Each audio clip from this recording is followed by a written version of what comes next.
Bismillahirrahmanirrahim. Assalamualaikum warahmatullahi wabarakatuh. Very warm welcome to my dear friends at Standard Chartered, including Tom Aker, Fauzi, who was a colleague of mine at another financial institution much earlier, and Prakash, and all the colleagues of Standard Chartered bankers in Indonesia who've come all the way from different parts of the world. And with some of you have not been to Indonesia, many of you have been or have heard a lot about Indonesia. I've been in the government for about 3 years, and the past 3 years, I think Indonesia has seen lots of interesting times. I was placed as a chairman of the investment board for about a little over 2 years and switched over to the Ministry of Trade portfolio. If we go back to 2012, I think the economy was doing relatively okay. If we were to compare ourselves with many economies in Asia or even beyond.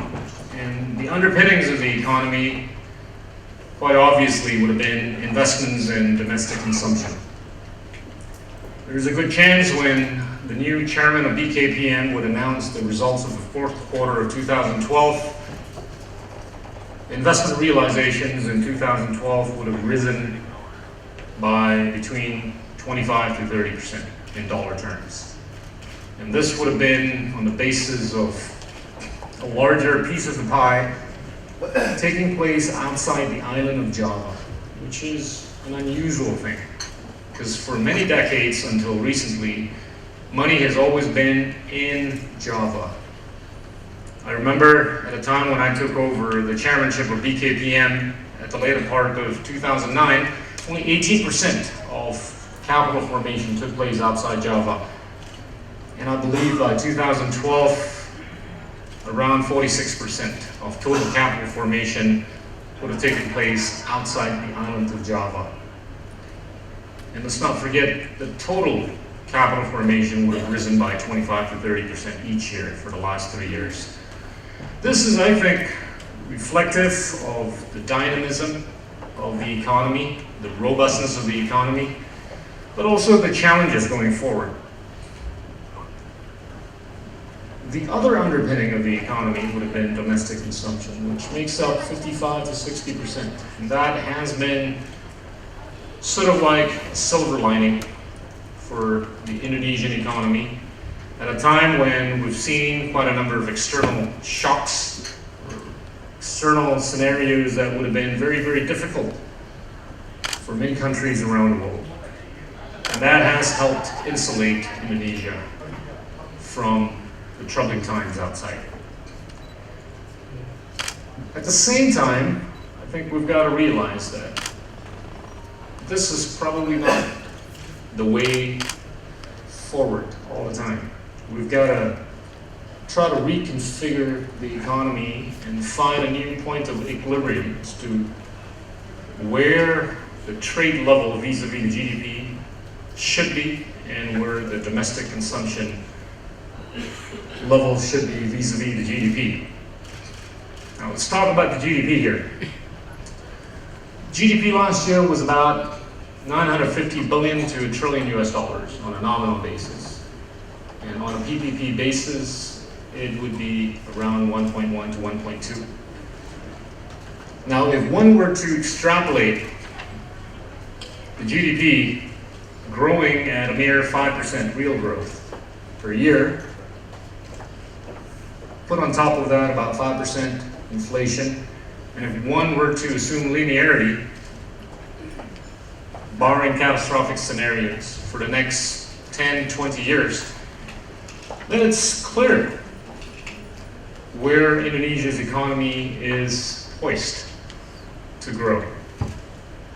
You can refer to the super cycle report by Standard Chartered, or you can refer to what has been alluded to by many economists, or a growing number of global economists around the world. It's pretty promising But I think that promise has to be backed by a pretty solid view taking on some of the soft infrastructure that's going to be necessary. Let's talk about 2013. 2013, I think, is still going to have a backdrop of some concerns coming from the direction of Western European economies and the US. And it doesn't seem that the can kicking is likely to stop anytime soon. And that's going to be kicked around down the road for God knows a year, 2, 3, or 4. So I think it's on one hand challenging, but on the other opportunity for economies like Indonesia to try to figure out how to become a better global economic citizen. Trade has been challenged and challenging. As you know, we have basically embarked upon a new posture to climb up the value chain. Climbing up the value chain, sometimes it's not easy. At a time when many economies that you could or would or need to depend on are having or going through difficulties, because you need to get the financial capital, and at the same time you need to get the technological capital, and at the same time you've got to speak the language that would be acceptable to the global community. At times, whenever we try to enact policies or decrees that supposedly would support our effort to climb up the value chain, it could get lost in translation. And that makes it a little more difficult. The figures of trade in 2012 are likely to experience a bit of a deficit, probably around 1.5 to 2.5 billion US. And that has been basically caused mainly by a huge amount of oil and gas deficit. About 4.8 billion US. The non-oil and gas portion would have been about $3.5 billion worth of surplus. But the good news is, if we were to peel the onion a little bit more, it has also been caused by a higher than proportional increase in the importation of raw materials and supporting goods, vis-a-vis a declination in the importation of finished goods. This, I think, speaks to some extent of the idea of Indonesia's moving up the value chain. It's a slow process, but I think if we were steadfast, we might be able to do it. If we infuse enough money in education, infuse enough money in the hard infrastructure, infuse enough, not just money, but ideas and vision into where the country wants to go. Now, surely there's been a lot of talk about the effect of all this onto the current account deficit.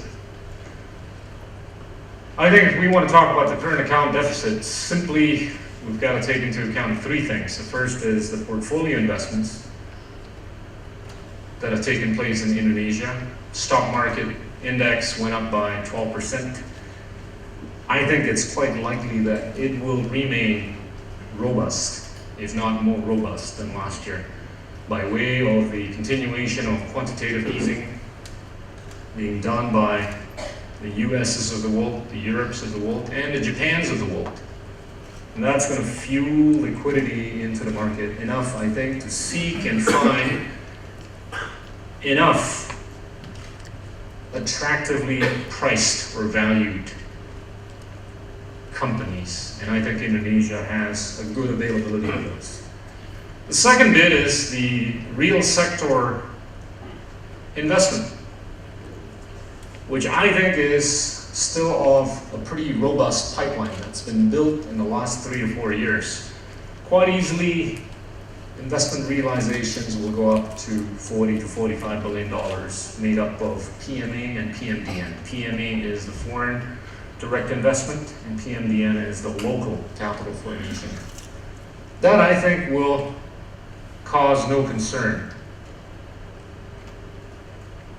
on top of the robustness of the portfolio investment. The third bit is the external trade.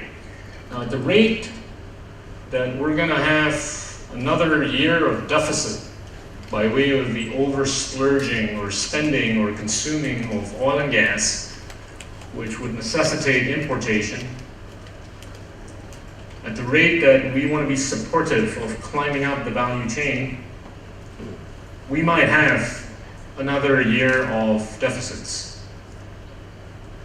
But within reason, it should not be troubling to the overall current account picture, unless there's an externality coming from somewhere that could rip the boat apart, unless there's a centrifugal force from within that could rip the boat apart.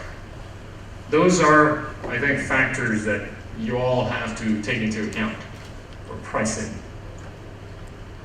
Now, I think if we stay the course, if we were to, extrapolate this economy and remain steadfast on the policies that would push for continuing domestic consumption, continuing robust investments, continuing efforts to climb up the value chain so that our external trade will not be depending too much on commodities, the export, that is. I think we could be in good shape in the next 5, 10, 15, 20 years. Now, hypothetically, if we were to accumulate the GDPs of Indonesia over a 20-year period, starting with $1 trillion in 2012, all the way till 2032, at the end of which Indonesia's economy stands a chance of registering probably about $6 to $7 trillion worth of GDP. You accumulate all these numbers, they add up to about $60 trillion.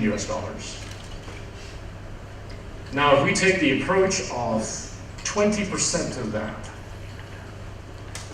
being the amount that the government is going to be spending, the government spending has always been about 15 to 20% of the GDP.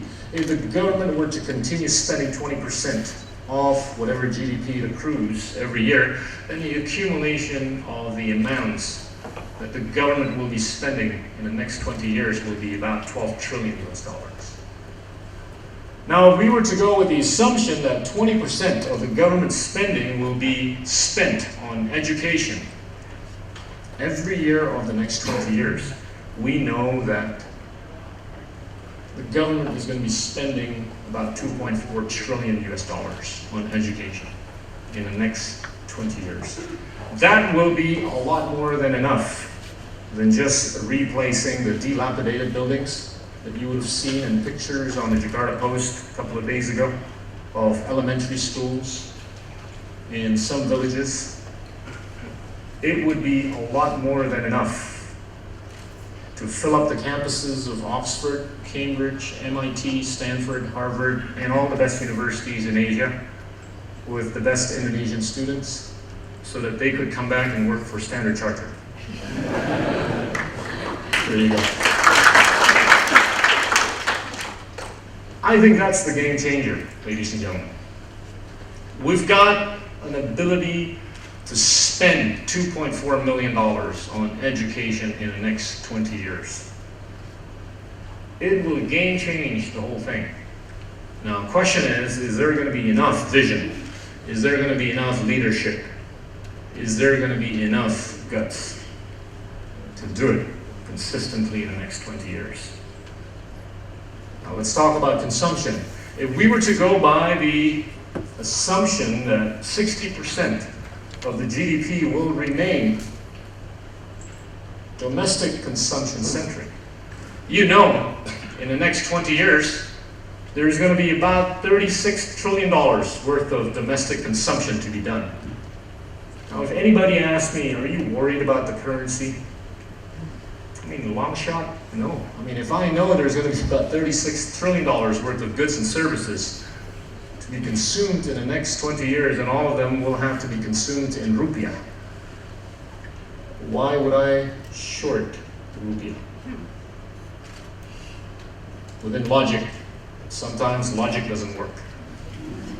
And you bankers know it. But I think Indonesia's story is pretty sexy. It's got challenges, but it's got huge amounts of opportunities. Now, specifically in 2013, what would be the milestones for the Ministry of Trade? Quite simple. The first would be to make sure that we, as the host of APEC, which will take place in October of 2013, will be able to tell the world that Indonesia plays a role in enacting an expanded version of the environmental goods list, which was basically agreed upon in Vladivostok last year at the last APEC summit, where 21 economies had agreed that 54 products would be deemed environmentally friendly, and as such would be susceptible to zero or very, very low tariff by 2015. This is a strong message that not only the 21 economies of APEC want to tell the world, but a strong message that Indonesia wants to tell the world, that it is committed to the environment. We get challenged quite a bit by the Western economies, including the US and the European economies, when people tell us that, we've killed more than enough orangutans, that we've degraded forest, that we have deforested forest in ways that are not in line with the moral principles of the world today, when we've only had an industrialization phase of the last 2 to 3 decades, as opposed to some who've had 200 years of industrialization. But that's okay. That's the language that we have to speak with today. And we're committed. And at the rate that we can include stuff like palm oil, we can include stuff like rubber, we can include stuff like forestry products. That will show our commitment to the environment. We've had issues in the past where the EPA alleged that Indonesia's palm oil was not capable of achieving a reduction of carbon emission of 20% by the year 2020. We could only achieve 17%, and we came back to them with a scientific proposal that I think makes sense, that I think would quite easily justify our ability to achieve at least 20% carbon emission reduction. Now, we go to Europe, similarly, with respect to our forestry products, we are facing some allegations and issues. So we've got to learn to speak the language. But if we don't go to school enough, we don't educate our people enough, we're not likely to be able to speak the language that they desire us to. The second milestone is the WTO. WTO is going to be hosted in Bali again. For all of you who like to find an excuse to go to Bali, I offer you two. First is APEC in October, and the second is the WTO summit in December, where I think it makes some sense for us to push ahead with too early harvest in the context of trying to complete the Doha round sometime in the next few years. But at least it seems quite realistic and achievable to get trade facilitations and LDC package approved of by the WTO members. Now, if we get that done, I think Indonesia will be able to put itself on a new pedestal in terms of globalizing itself with the world. Those two things, within the context of WTO, will pave way for Indonesia to help everybody move in a corridor of completion of the Doha round. Now, all these are going to be done while we're trying to move up the value chain, while we're trying to witness what our friends in Europe will be doing with respect to their economic, financial, fiscal, and to some extent political issues, and our friends in Europe. And I think our friends in China and Japan and South Korea will be watching, what everybody else is doing. So, in the midst of all this, I think there's a good chance Indonesia will be able to post a good number on the board in 2013. And that will be between 6.2 to 6.5%.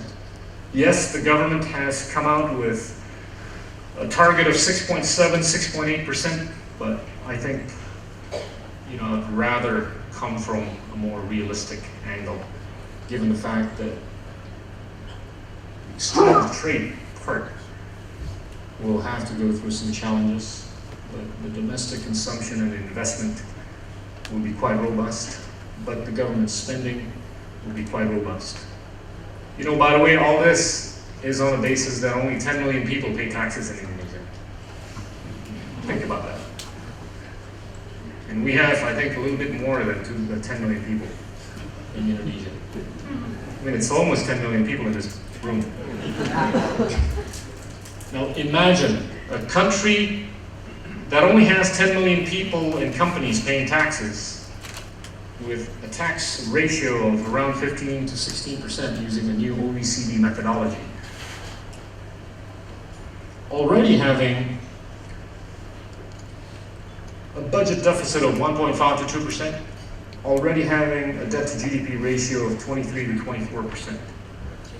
I mean, hypothetically, you can do the numbers. If we were to get 25 million people / companies paying taxes in this country, in the next 5 to 10 years, it is not inconceivable for the government of Indonesia, anytime in the future, to be offering to Stanchart, to Bloomberg, to CNBC, tax holidays for 30 years to move their headquarters to Jakarta. How about that, ladies and gentlemen? There you go. It is not inconceivable for individuals to be paying taxes at a rate of 10 to 15%. It is not inconceivable for corporates to be paying 10 to 15%. Corporates are already paying 20% if they're publicly listed. If they're not, 25%. Can't be that hard to lower tax rates for corporates to 10%. If we were to get just a few more people paying taxes on top of the 10 million, we've got an additional 240 million people to look from. Now, that's the upside, ladies and gentlemen. And you all know that this country is so underbanked. The loan to GDP ratio is around 30%. You go to Malaysia, it's about 130%. You go to many other countries in Asia Pacific, they're a lot more banked than Indonesia is.